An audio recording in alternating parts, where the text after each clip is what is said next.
from Chad and Niger to carry out atrocities against the protesters. Of all the armed groups, these are the least likely to switch support. But if any of these entities ultimately change sides and join the protesters, it would seriously undermine Gaddafi's ability to survive. To discuss this, we are joined by three guests. From London, Faraj Najam. He's the author of Tribes, Islam and State in Libya. Also from London, Alia Brahimi. She's a research fellow at the London School of Economics. And joining us via broadband from Washington, D.C., Rashid Kikia. He is a member of the Libyan Conference of the National Opposition. Welcome to all of you to the programme. Alia Brahimi, let me start with you. At this stage, it looks like large parts of the country are now in the hands of the opposition, especially those parts of the country in the east, and the protests are continuing in Tripoli. So, at this stage, which of all these myriad forces that exist in Libya would Colonel Gaddafi be turning to maintain power in the country and, of course, to protect himself and his family?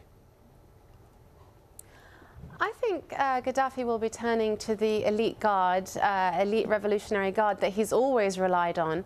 This is a highly ideological guard, but it's also a network of militias that actually have thrown their lot in with Gaddafi, politically and economically, and will in many senses be fighting for their own lives. So I think he's going to rely once more on these militias, and as you mentioned in the introductory segment, much less so on the army, which he's never historically held much faith in, and in actual fact seems to have deliberately weakened in order to prevent any form of rival base which might emerge to challenge him.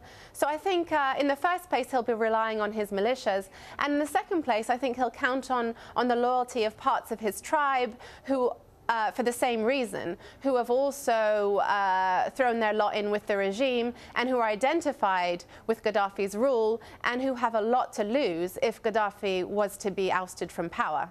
Now, when you talk about the militias and his tribe, are they one and the same?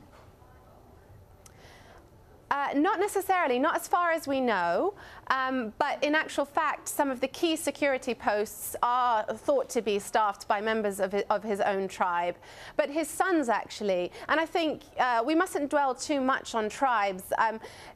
Of course, there have been some prominent defections, such as the Warfalla tribe of 1 million people almost. But the point is the reasons they gave, which were about Islamic ethics, about morality, and about their inability to continue an alliance with Gaddafi while he turns the instruments of the state against his own people. So I think there's potential for individuals or for subclans to make that judgment themselves. I don't think it's necessarily a tribal pattern we'll see.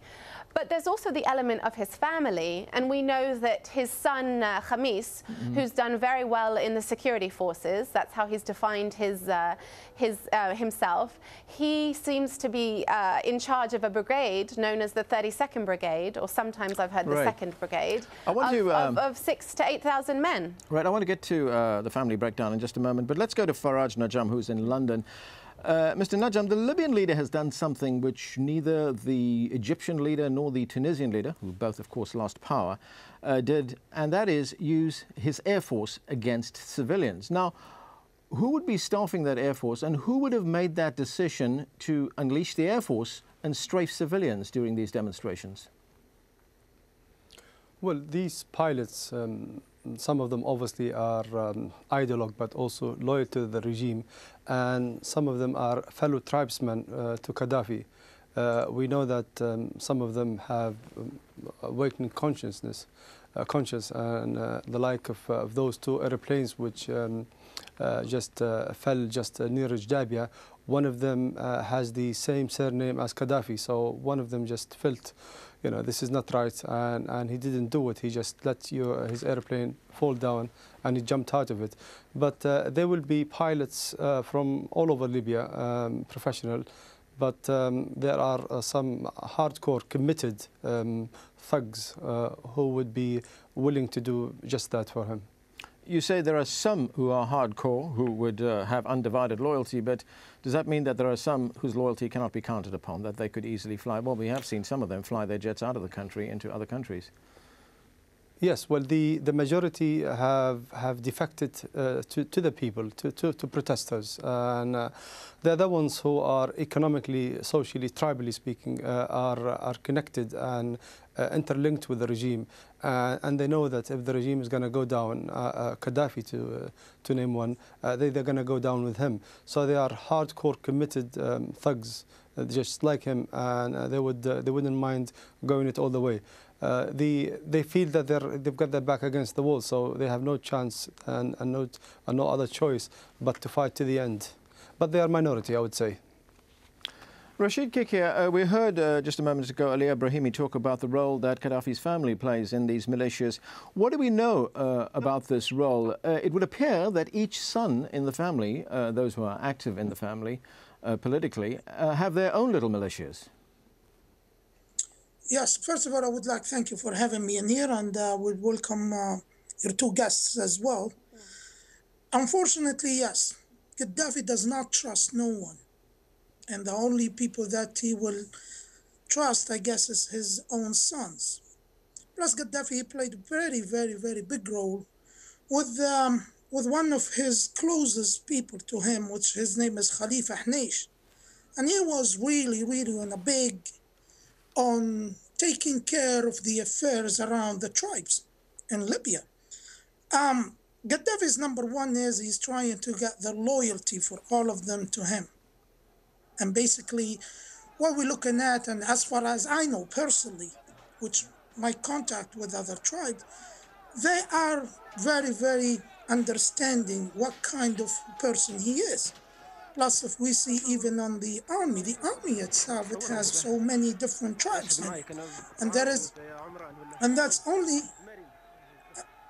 that's only because he wants to make a control that his family, that is the one who's holding the big positions. Though even some of the people that with him, they've taken a role, but they don't have a very effective role like his sons do.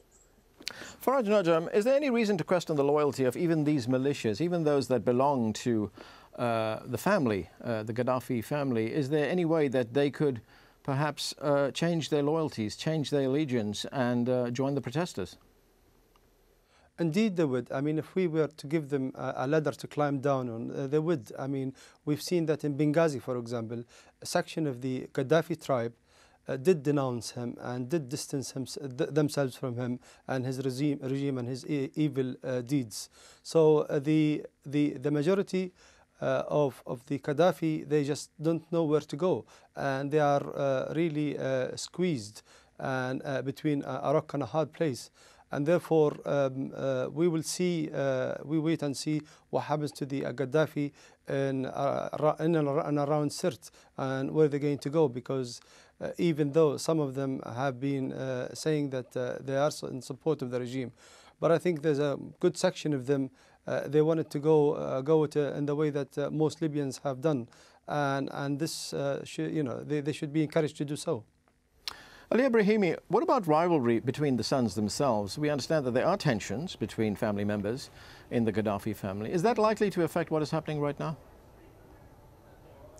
I think absolutely. We were all tremendously surprised by the statement